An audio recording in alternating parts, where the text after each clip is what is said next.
কেউ কারো রিজিকে ভাগ বসায় না, কেউ না। আমরা অনেকে মনে করি যে আমি ওকে দিলাম, ওকে খাওয়াইলাম, আমি বোধহয় খাওয়াইলাম। না, সে আপনারটা খায় নাই, সে তার রিজিকই খেয়েছে। আমাদের ঘরে আমাদের বন্ধু বান্ধব আসে অনেক সময়, আমাদের ঘরে অনেক সময় অতিথি আসে, তাদেরকে আমরা আপ্যায়ন করি, তাদেরকে খাওয়াই।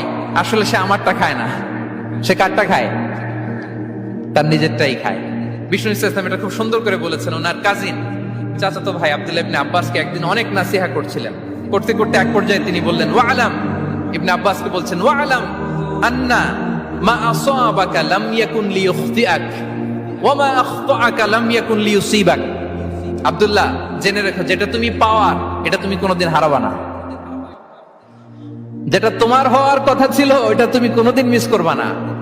আর যেটা তুমি পাওয়ার কথা না, গোটা বিশ্বের সব শক্তিকে হাতের মুঠোয় আনলেও সেটার দেখা তুমি পাবে না, পাবে না।